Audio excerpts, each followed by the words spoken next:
Hi friends, ಯೂಟ್ಯೂಬಲ್ಲಿ copyright ಮೇಲ್ಗಡೆ ಒಂದು ಅಪ್ಡೇಟ್ ಬಂದಿದೆ. ಈ ಒಂದು ವಿಡಿಯೋದಲ್ಲಿ ಏನು ಅಂತ ತಿಳಿಸ್ಕೊಡ್ತೀನಿ. ವಿಡಿಯೋನ ಸ್ಟಾರ್ಟ್ ಮಾಡೋಣ. ನೀವು ನೋಡ್ತಾ ಇರೋದು ಮಂಗು ಯೂಟ್ಯೂಬ್ ಚಾನಲ್. ನೀವೇನಾದರೂ ಫಸ್ಟ್ ಟೈಮ್ ನೋಡ್ತಾ ಇದ್ದರೆ ಸಬ್ಸ್ಕ್ರೈಬ್ ಮಾಡ್ಕೊಳ್ಳಿ, ಪಕ್ಕದಲ್ಲಿ ಬೆಲ್ ಬಟನ್ ಇರುತ್ತೆ, ಆಲನ್ನು ಸೆಲೆಕ್ಟ್ ಮಾಡ್ಕೊಳ್ಳಿ.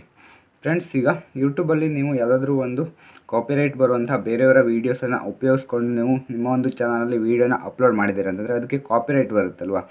ಆ ಒಂದು ನೀವು ಎಷ್ಟು ವೀಡಿಯೋನ ಯೂಸ್ ಮಾಡಿಕೊಂಡು ನಿಮ್ಮ ಒಂದು ವೀಡಿಯೋಗೆ ಸೇರಿಸಿ ವೀಡಿಯೋನ ಹಾಕಿರ್ತೀರಲ್ವ, ಆ ಒಂದು ವೀಡಿಯೋಗೆ ಮಾತ್ರ ನಿಮಗೆ ಕಾಪಿರೈಟ್ ಬಂದಿರುತ್ತೆ. ಆ ಒಂದು ವೀಡಿಯೋಗೆ ಕಾಪಿರೈಟ್ ಬಂದರೆ ನಿಮ್ಮ ಫುಲ್ ವೀಡಿಯೋನ ಕಾಪಿರೈಟ್ ಸ್ಟ್ರೈಕಿಗೆ ಸೇರಿಸ್ತಾರೆ ಫ್ರೆಂಡ್ಸ್. ಈಗ ಅದನ್ನು ಅಪ್ಡೇಟ್ ಮಾಡ್ತಿದ್ದಾರೆ. ಇನ್ನೂ ಆ ಒಂದು ಅಪ್ಡೇಟ್ ಬಂದಿಲ್ಲ. ಈಗ ಅಪ್ಡೇಟ್ ಬರ್ತಾಯಿದೆ, ಮುಂದೆ ಅಪ್ಡೇಟ್ ಬರುತ್ತೆ ಫ್ರೆಂಡ್ಸ್.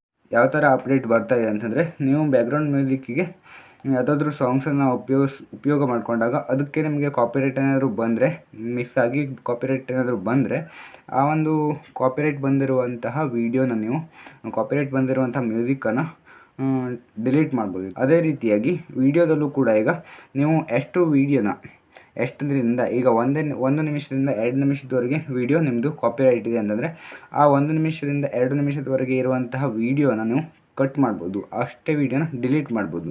ಆಗ ನಿಮಗೆ ಕಾಪಿರೈಟ್ ಬಂದಿರುವಂಥದ್ದು ಹೋಗಿಬಿಡುತ್ತೆ.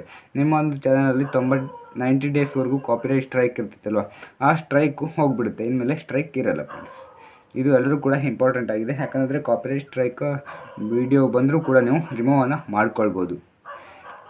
ಇದಿಷ್ಟು ಇವತ್ತಿನ ಒಂದು ವೀಡಿಯೋ. ಇಲ್ಲಿಗೆ ಒಂದು ವೀಡಿಯೋನ ಮುಗಿಸ್ತಾ ಇದ್ದೀನಿ. ಮುಂದಿನ ವೀಡಿಯೋ ಸಿಗೋಣ. ಎಲ್ಲರೂ ಕೂಡ ಬಾಯ್ ಬಾಯ್.